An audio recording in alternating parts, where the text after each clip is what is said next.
Hi everybody and welcome back. I know it's been a while since we've done anything with software. I believe the last one was actually the overclocking tutorial back in October of 2012. Today we're going to do some more Nvidia fun. This is actually the Nvidia Geforce Experience software suite. For anybody who's not familiar with what it is, it's a program that's offered by Nvidia that actually tries to give you the best experience of the games that you own on your hardware. So for example, if we go here, we're going to click on my rig, and you can see the information that it's detected on my hardware, including the Geforce GTX 660, the Intel Core i5, the 8 gigs of RAM, and the 1080p display, as well as what operating system, which is of course the Windows 8.1.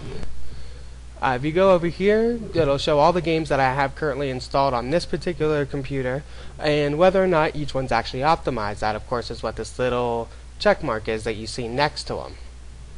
Now, when it comes to optimizing, it doesn't necessarily mean that you're going to get the highest frames per second possible, and it doesn't mean that you're going to get the best visual experience possible. The whole idea is that it's actually going to balance them out for your overall best experience. So for example, you might not always hit the best 60 frames per second depending on your hardware, but you'll get some kind of balance between visual fidelity and performance.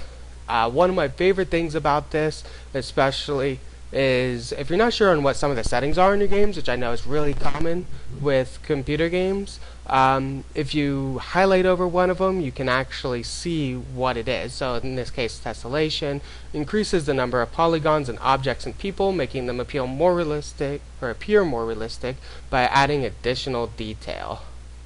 A couple of different ones: texture filtering, just quality. And you can see it'll actually go and highlight it along with this description.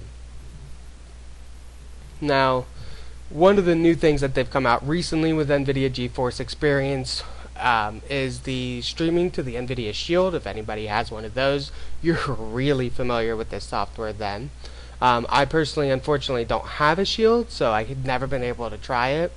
The other part, of course, is ShadowPlay. That's actually, if you've seen my channel recently, you've seen a couple of new gameplay clips that I've uploaded.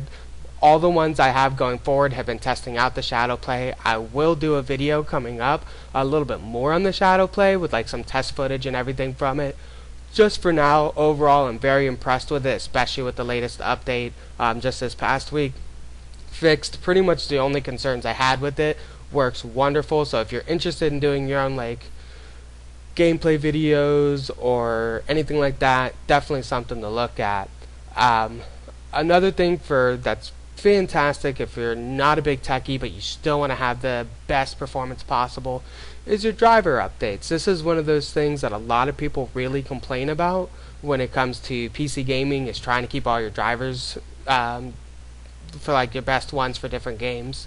This just takes care of it for you. Anytime that you have a new driver or new optimal settings, you're actually going to get a little pop-up over here down at the bottom, and it's going to show up that you have an update for one or the other. You can set it to just automatically update. I believe I have mine for optimal settings to automatically update drivers to download but not actually install.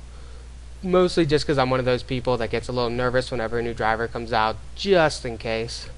Overall, if you haven't tried it, if you have an Nvidia card, I would highly recommend using the Nvidia Geforce Experience. All the gameplay videos that I have been working on currently, that's going to be going up, are all using the optimized settings for the Nvidia Geforce Experience. Now, if you like a lot of older games, it may not be the best thing, just because I think anything that would have been like pre-2012, with the exception of Grand Theft Auto 4, really isn't included very much. Maybe 2011. I have a lot of old games, so that's why unfortunately my current list isn't the best it could be. But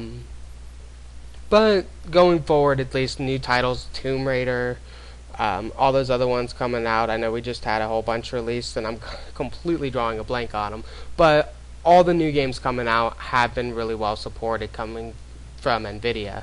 If you have any questions, definitely feel free to leave a comment below.